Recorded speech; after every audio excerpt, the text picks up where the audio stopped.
네, 사랑하는 성도 여러분, 한 주 동안 살아가면서 어떻게 하나님 말씀을 좀 많이 묵상해 보셨습니까? 그 묵상 가운데 또한 한번 순종해 보셨습니까? 쉽던가요? 네. 순종한다는 거 참 쉽지 않는 것 같습니다. 누군가의 이야기를 듣고 영향력 있는 사람의 이야기를 눈앞에서 들어도 그 사람의 이야기를 따르는 것이 참 쉽지 않은데 때로는 하나님의 말씀, 눈에 보이지도 않는 하나님의 말씀을 우리가 또한 듣고 잘 따라가고 순종한다는 것, 그것은 참 어려운 것 같습니다. 요즘 시대는 더더군다나 그런 것을 요구하지 않는 시대입니다. 하나님의 말씀을 듣고 믿고 살아간다는 것. 우리 장년들 분들은 좀 덜 하시겠지만 우리 청년들 이하의 친구들에게 있어서 내가 기독교인이야. 내가 하나님을 믿어. 내가 주 예수 그리스도를 내 삶의 주님으로 고백하고 살아가. 라고 하는 고백은 자신이 얼마나 바보 같은지 멍청한지를 드러내는 일과 진배가 없는 시대입니다. 우리가 선교에 대해서 요즘 이야기를 하고 있는데 놀랍게도 우리의 청소년 이하, 청년부 이하의 친구들은 지금 이 선교적 관점에서는 그들은 선교의 대상이 되어져 가고 있습니다.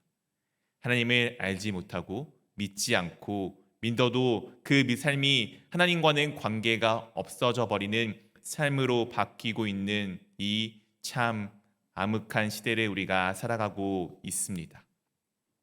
이 시대와 참 비슷했던 시대가 지금 우리가 말씀을 보고 나누고 있는 이 엘리야가 살아가던 시대와 동일합니다. 이 엘리야의 시대에는 그 나라를 다스리던 왕의 이름이 무엇입니까? 바로 아합이라는 왕입니다. 우리나라 이름으로 치면은 사랑이라고 불릴 만한 이 왕이 이와 같은 왕이었음을 말씀 가운데 우리 가운데 표현해 주고 있습니다. 열왕기상 16장 30절 말씀을 우리 한번 같이 읽어보도록 하겠습니다.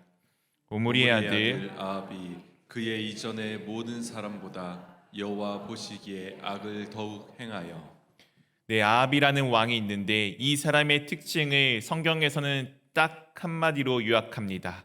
모든 사람보다 여호와 보시기에 악을 더욱 행하였다라고 말씀하여 주고 있습니다. 이 사람이 행하였던 악이 얼마나 악하였던 것은 우리가 지난번에 계속해서 살펴보았습니다. 이 악한 왕이 다스리고 있는 이 시대가 어떤 마음과 어떤 정신을 가지고 살아가는지 잘 표현해 주는 것이 이제 16장 34절에 있는 말씀입니다. 우리 한번 같이 읽어보도록 하겠습니다. 그 그 시대에 시대에 베델 사람 히엘이 히엘이 여리고를 여리고를 건축하였는데 건축하였는데 그가 그가 그 그 터를 터를 쌓을 쌓을 때 때 맏아들 맏아들 아비람을 아비람을 잃었고 잃었고 그 그 성문을 성문을 세울 세울 때 때 막내 막내 아들 아들 수급을 수급을 잃었으니 잃었으니 여호와께서 여호와께서 눈의 눈의 아들 아들 여호수아를 여호수아를 통하여 통하여 하신 하신 말씀과 말씀과 같이 같이 되었더라. 되었더라. 이 아합의 왕의 시대에 베델 사람 히엘이 무엇을 건축하였습니까? 여리고를 건축하였습니다.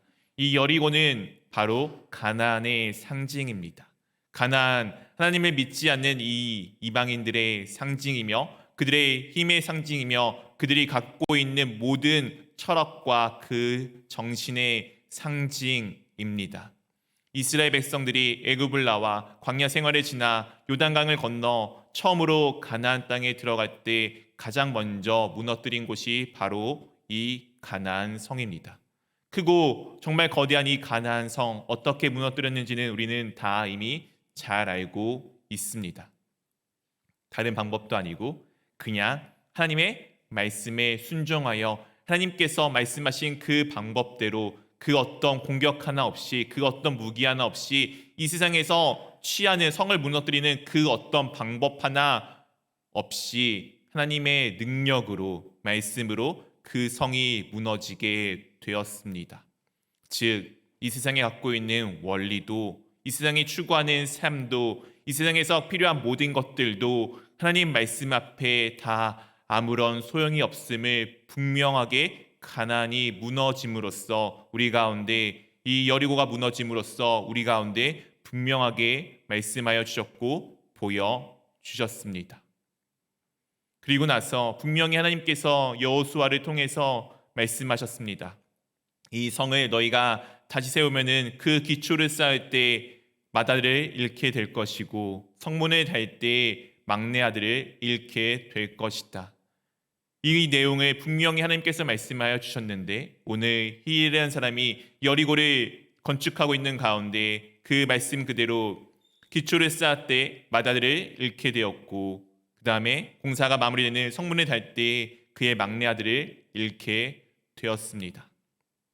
하나님의 말씀이 있으나 하나님의 말씀을 듣지 않는 시대, 하나님의 말씀은 있으나 하나님의 말씀을 따르지 않던 시대, 하나님의 말씀은 있으나 자신의 뜻대로 방법대로 살아가는 이 시대에 이와 같은 모습을 잘 그려내고 있는 이 상황에 전혀 다른 한 명의 사람, 그 사람이 등장을 하게 됩니다. 그 사람이 누구인지 17장 1절에 이렇게 우리 가운데 말씀하여 주고 있습니다. 우리 한번 같이 읽어보도록 하겠습니다.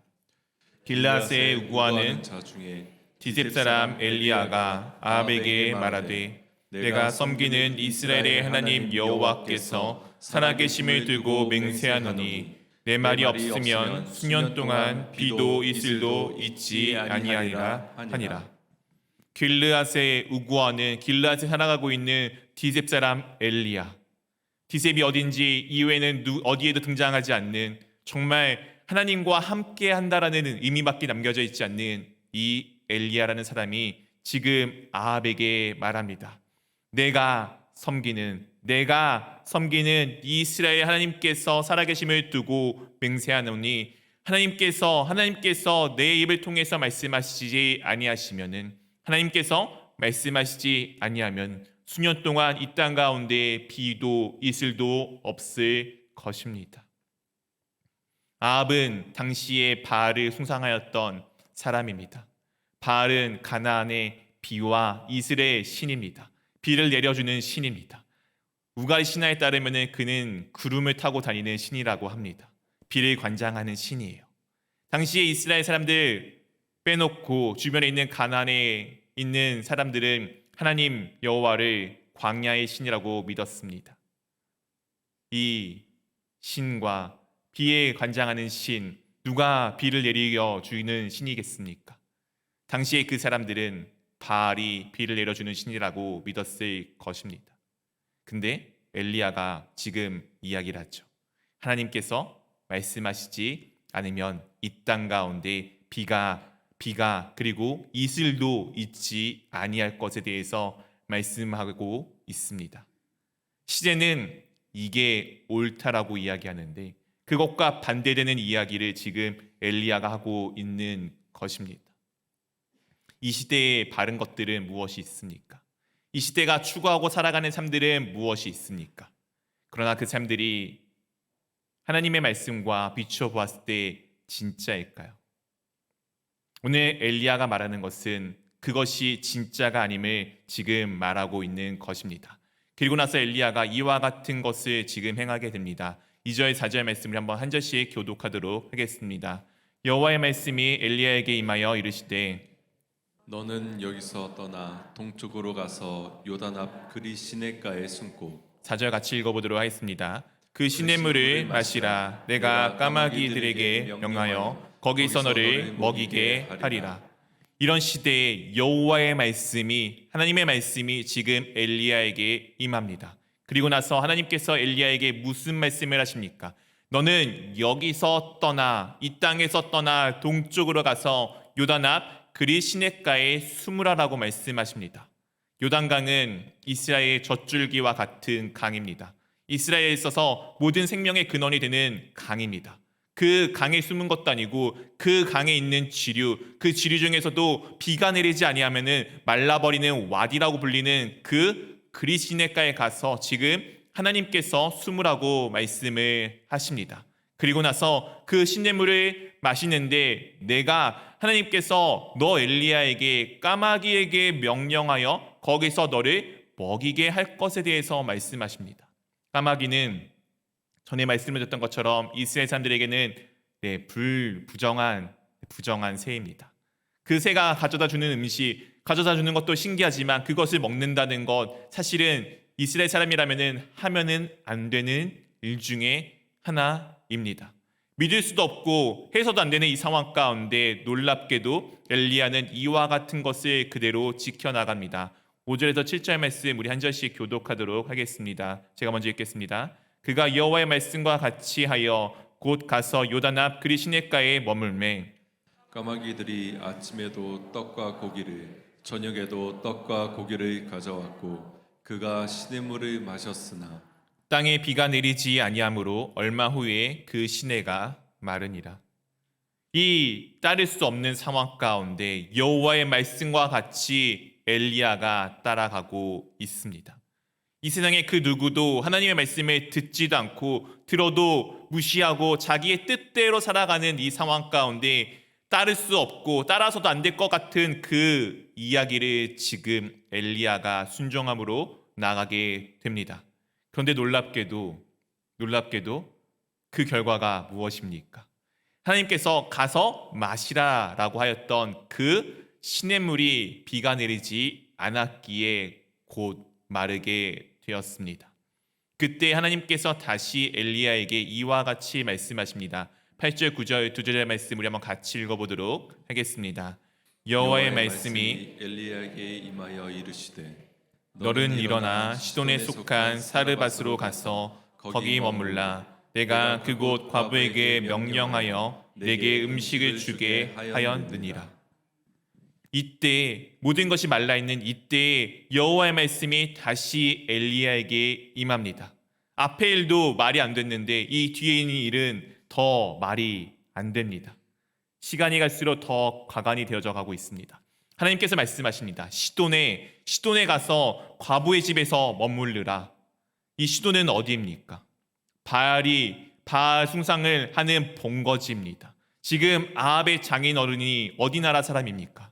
바로 이 시돈 사람입니다. 지금 그 사람으로 인하여서 엘리야가 이 모든 일들을 겪고 있는데 그곳에 가서 지금 다른 사람도 아니고 부자도 아니고 당시 시대의 가장 약자였던 과부의 집에 가서 그곳 가운데서 음식을 먹으라라고 오늘 말씀하십니다. 그렇게 그가 그곳에 어쨌든 하나님의 말씀에 순종하여 나아가게 됩니다. 그곳에 대해서 그를 만나 이와 같은 일을 지금 청하게 됩니다. 10절 11절 말씀입니다. 그가 일어나 사르밧으로 가서 성문에 이를 때 한 과부가 그곳에서 나뭇가지를 줍는지라. 이에 불러 이르되 청하건대 그릇에 물을 조금 가져다가 내가 마시게 하라. 11절 같이 읽어보도록 하겠습니다. 그가 가지러 갈 때 엘리야가 그를 불러 이르되 청하건대 내 손에 떡 한 조각을 내게로 가져오라. 지금 가서 하나님이 말씀하신 그것을 그대로 해나가고 있는 엘리야의 모습을 우리 가운데 보여주고 있습니다. 그리고 놀랍게도 하나님께서 명령하신 그 명령이 그대로 또한 이루어져 정말 그곳에서 과부를 만나는 모습을 우리 가운데 보여주고 있습니다. 사랑하는 성도 여러분, 엘리야는 여기까지 그 무엇도 계획하지 않았습니다. 그냥 그때마다 임하시는 하나님의 말씀을 듣고 붙들고 나아갔습니다. 아무 계획 없이, 아무 생각 없이 그냥 하나님의 말씀에 붙들고 나아갔습니다. 이것이 이 시대에 가능한 일입니까?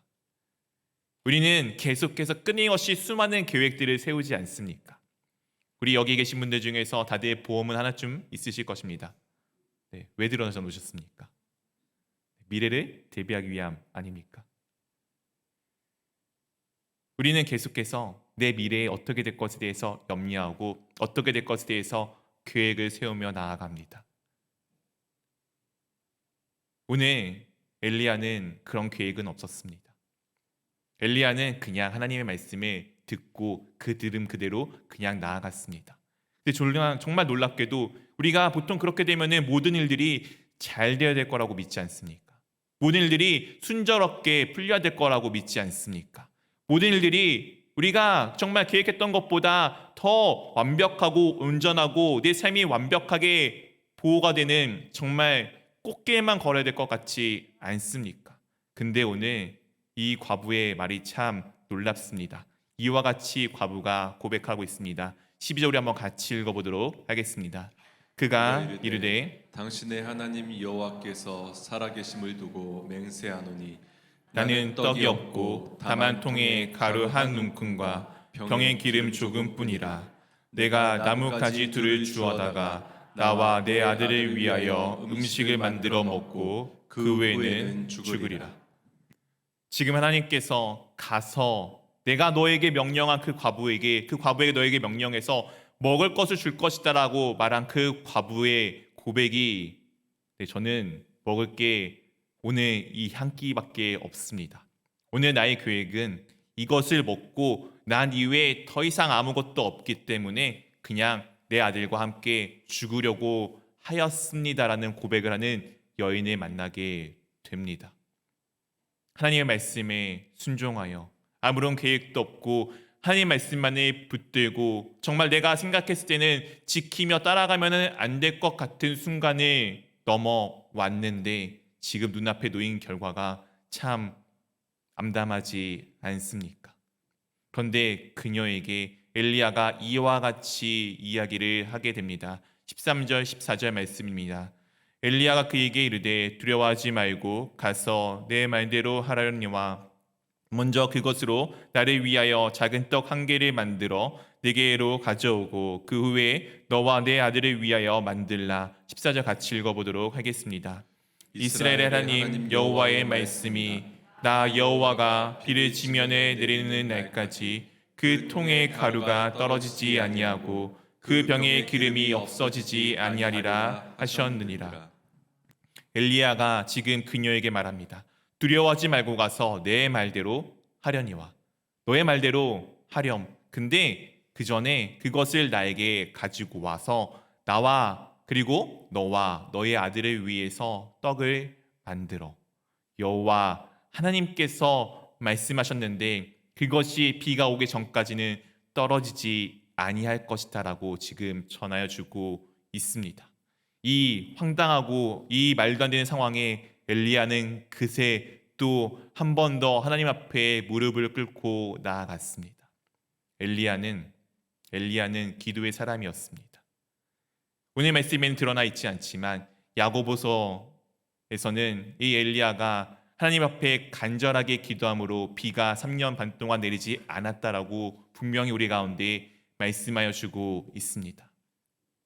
사랑하는 성도 여러분, 하나님 말씀에 순종하기 위해서는 우리는 기도할 필요가 있습니다. 하나님께서 말씀하시는데 그 말씀이 때로는 내게 이해가 되지 않을 때가 있어요. 어떻게든 말씀에 순종해서 나아갔는데 그 상황이 참 암담할 때가 있습니다. 그때 우리가 해야 할 것은 여전히 하나님께서 우리 가운데 원하시는 것이 무엇인지 알기 위하여 기도할 필요가 있습니다.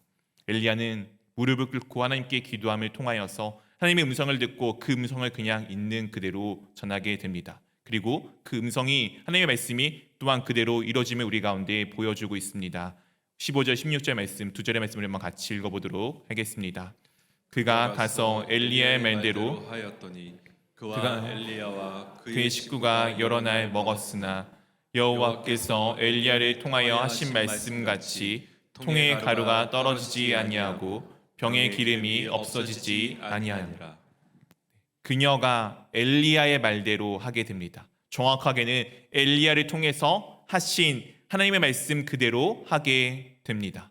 순종의 사람 엘리야 하나가 서 있자 그 누군가가 또한 엘리야의 영향을 받아서 하나님의 말씀에 순종을 하게 됩니다. 그리고 그 순종한 말씀대로 하나님의 말씀이 그대로 또한 이루어지는 모습을 우리 가운데 보여주고 있습니다. 와, 이렇게 순종했으면은 모든 삶이 좀 잘 풀려야 되잖아요. 야, 정말 이때까지 이렇게 내가 거듭거듭해서 순종했으면은 모든 것이 잘 풀려야 되어야 하지 않겠습니까? 오늘 이 여인이 순종한 것은 무엇입니까? 나의 목숨값을 지금 내놓은 것과 진배가 없지 않습니까? 내가 먹으려고 했던 이 한 끼의 식사를 지금 엘리야에게 내어놓은 것 아닙니까? 근데 놀랍게도 하나님께서 이후에 하시는 일이 참 엉뚱합니다. 17절 말씀을 한번 같이 읽어보도록 하겠습니다. 이 이후에 그 집주인 되는 여인의 아들이 병들어 중세가 심히 위중하다가 숨이 끊어진지라. 이 후에 무슨 일이 있죠? 여인의 아들이 병이 들었습니다. 병이 들었다면은 분명히 또 엘리야가 아마 열심히 기도하였겠죠. 또 그 여인도 아마 열심히 기도하였지 않겠습니까? 병들었는데 증세가 점점 심히 위중해지다가 이 두 사람의 기도와는 관계없이 그만 그의 숨이 끊어지게 됩니다. 이런 일이 어디 있습니까? 하나님, 이런 일이 어디 있나요? 우리가 이렇게 이야기할 수 있는 상황들 아닙니까? 하나님이 오시라고 해서 여기까지 왔는데 내가 그렇게 해서 하나님 말씀을 따랐고 나뿐만 아니라 저 여인도 하나님 말씀에 순종하였는데 이 시대에 그 누구도 하나님의 음성을 듣지 않고 그 누구도 하나님의 말씀을 따르지 않는데 나는 순종하였고 나와 함께하는 이 사람도 순종하였는데 도대체 우리 가운데 왜 이런 어려움을 주십니까? 라고 할 수 있는 이 상황입니다. 이것에 대해서 여인의 이와 같은 고백을 우리 가운데 하고 있습니다. 18절 말씀입니다. 여인이 엘리야에게 이르되 하나님의 사람이여 당신이 나와 더불어 무슨 상관이 있기로 내 죄를 생각나게 하고 또 내 아들을 죽게 하려고 내게 오셨나이까. 여인의 이 고백이 이 지금 말하고 있는 이 토로가 무엇인지 와닿지 않습니까? 하나님 이건 아니잖아요. 하나님 이건 아니잖아요. 도대체 이게 무슨 일이에요? 라고 지금 이 여인이 엘리야에게 이야기하고 있는 것입니다. 이 아들이 죽자 무엇을 지금 기억나게 하였다라고 말씀하여 주고 있습니까? 내 죄입니다. 죽음은 내 죄를 기억나게 합니다. 그냥 엘리야가 없었다라면은 어차피 그냥 자연스럽게 죽었을 이 여인이 지금 자신이 원하는 대로 되지 않고 그냥 갑자기 아들이 뜬금없이 죽게 되자 도대체 왜 내 아들을 죽게 하려고 나에게 왔냐라고 지금 여인이 이 엘리야에게 지금 이야기를 하고 있습니다. 이미 여인은 자신의 마음 가운데 아들과 나는 죽을 수밖에 없었다는 것을 고백하였고 있었습니다. 근데 그 고백이 이후에 이뤄지자 오히려 그 고백을 가지고 이뤄진 것에 대해 생각하는 것이 아닌 오히려 엘리야를 원망하며 나아갑니다. 사랑하는 성도 여러분, 하나님은 우리의 중심을 살피시는 하나님이십니다. 내 중심에 무엇을 품고 있는지 그것을 하나님께서는 이루어 주십니다. 그리고 정말 놀랍게도 이것을 가지고 하나님께서 또한 그것이 때로는 오늘 이 여인의 마음과 같이 때로는 품지 말아야 될 것, 때로는 악한 것을 가지고서도 하나님께서 놀라운 방법으로 그것들을 사용하여 주십니다. 그 이야기가 지금 뒤에 펼쳐지게 됩니다. 19절부터 21절까지 이런 내용들이 담겨져 있습니다. 우리 한번 한 절씩 교독하도록 하겠습니다. 엘리야가 그에게 그의 아들을 달라 하여 그를 그 여인의 품에서 받아 안고 자기가 거처하는 타락에 올라가서 자기 침상에 누이고 여호와께 부르짖어 이르되 내 하나님 여호와여 주께서 또 내가 우거하는 집 과부에게 재앙을 내리사 그 아들이 죽게 하셨나이까 하고 21절 같이 읽겠습니다. 그 아이 위에 몸을 3번 펴서 엎드리고 여호와께 부르짖어 이르되 내 하나님 여호와여 원하건대 이 아이의 혼으로 그의 몸에 돌아오게 하옵소서 하니. 엘리야가 지금 무엇을 합니까? 이 시신을 들고 지금 그 여인의 품에서 시신을 들고 자기가 머물고 있던 타락에 올라가 자기 침상에 그 아이를 눕힙니다. 이스라엘 사람들은 시신을 가까이 하면은 부정을 타는 사람들이었습니다. 지금 엘리야는 그것을 아랑곳하지 않습니다. 그리고 자신이 누워있던 그 침상에 누이며 여호와 하나님께 부르짖으며 그 아이 몸 위에 자신의 몸을 덮습니다. 무려 3번이나. 그 아이의 죽음에 자신이 동참하고 있음을 지금 이 모습을 통해서 우리 가운데 보여주고 있습니다. 사랑하는 성도 여러분, 이 엘리야의 모습에서 우리는 우리의 주님 되신 예수 그리스도를 발견하기를 원합니다. 주님은 나의 죽음을 보시고 그냥 웃어 넘기지 않으셨습니다. 그냥 멀리서 괜찮아 내가 살려줄게 하고 두신 것도 아니십니다. 물론 그렇게도 하실 수 있었는데 놀랍게도 오늘 엘리야가 이 아이를 안고 자기의 침상에 눕히고 그 위에 자신의 몸을 3번이나 펴서 엎드렸던 것처럼 주님께서 우리 가운데 찾아오셨고 나와 같은 사람이 되셨고 나의 삶과 이 사람이 살아가는 이 세상의 삶을 다 사시고 나보다 더욱 비참하게 아프게 나의 죄를 대신하여 십자가 위에서 죽으셨습니다. 이유는 딱 하나입니다. 나를 살리시기 위해서, 나를 구원하시기 위해서. 그 나를 살리심이, 나를 구원하심이 그분에게 무슨 득이 되겠습니까? 그것은 하나님께서 나와 함께 하기를 원하셨기 때문입니다. 생명을 나에게 주시고 나와 함께 하기를 원하셨기 때문에 우리에게 찾아오셨고 오늘 엘리야의 이 모습과 같이 우리의 죽음에 나를 대신하여 죽어주셨습니다. 오늘 이 일이 있고 난 이후에 놀랍게도 이와 같은 일이 일어나게 됩니다. 22절, 23절 두 절의 말씀 같이 읽어보도록 하겠습니다. 여호와께서 엘리야의 소리를 들으시고 그 아이의 혼이 몸으로 돌아오고 살아난지라. 엘리야가 그 아이를 안고 다락방으로 방으로 내려가서 그의 어머니에게 주며 이르되 보라 내 아들이 살아났느니라. 죽었던 이 아이가 다시 살아나게 되었습니다. 엘리야의 능력이 있어서 엘리야의 능력을 우리 가운데 보여주고자 함은 아닙니다. 생명의 주권이 어디 있는지를 분명하게 우리 가운데 보여주기 위함입니다. 그리고 그 생명의 주권을 통해서 우리 가운데 이 여인을 통해서 동일한 고백이 있기를 원하시기 때문입니다. 이 여인이 우리에게 이렇게 고백을 합니다. 24절 말씀을 한번 같이 읽도록 하겠습니다. 여인이 엘리야에게 이르되 내가 이제야 당신은 하나님의 사람이시오 당신의 입에 있는 여호와의 말씀이 진실한 줄 아노라 하니라. 여인이 무엇을 고백하죠? 당신이 하나님의 사람이고 당신의 입에 있는 여호와의 말씀이 진실한 줄을 알겠습니다. 하나님이 진짜임을 알겠습니다. 여인이 죽음을 보고 그 죽음에서 생명이 다시금 있는 것을 보고 하나님이 누구인지를 지금 고백하고 있습니다. 이 모든 일이 있었던 것은 오늘의 이 고백을 우리 가운데 고백하게 하시기 위함입니다. 사랑하는 성도 여러분, 여러분들은 매일같이 부활을 경험하고 계십니까? 주 예수 그리스도의 다시 살아나심 가운데 여러분들도 동참하고 계십니까? 죽음 가운데서 일어나신 주님을 날마다 보고 계십니까? 우리가 그것을 보기를 원합니다. 그러면은 오늘 이 여인의 고백과 같은 고백이 우리 가운데 이루어질 것입니다.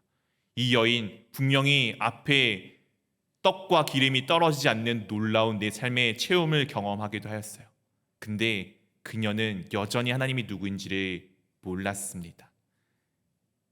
죽음과 삶, 생명이 누구 가운데 있는지를 보고 알게 되자 그제서야 하나님을 고백하게 됩니다. 여러분, 우리는 부활하신 예수님을 믿는 사람들입니다. 그리고 우리는 그 부활 가운데 매일매일 함께 참여하는 사람들입니다. 오늘도 주님은 살아 계십니다. 살아계신 하나님의 말씀을 붙들고 한 걸음 한 걸음씩 나아가 보기를 원합니다. 시대는 분명히 악합니다. 이 시대는 분명히 이 아합의 때보다 더 악할지도 모르겠습니다. 시대는 시대입니다. 그것과 관계없이 내가 지금 주님 앞에 어떻게 서 있는지가 중요합니다. 내가 부활하신 주님을 바라보며 주님이 나의 하나님이시며 주님이 참된 것임을 날마다 고백하는 삶이 되기를 원합니다. 그러면 이 시대를 넘어서 일하시는 주님을 우리와 함께 보게 될 것이며 그 하나님의 일하심에 내가 참여하게 될 것입니다. 이 한 주의 삶이 그렇게 주님을 붙들고 부활하신 주님을 붙들고 나아가는 귀한 한 주가 될 수 있기를 우리 주님 이름으로 축원드립니다.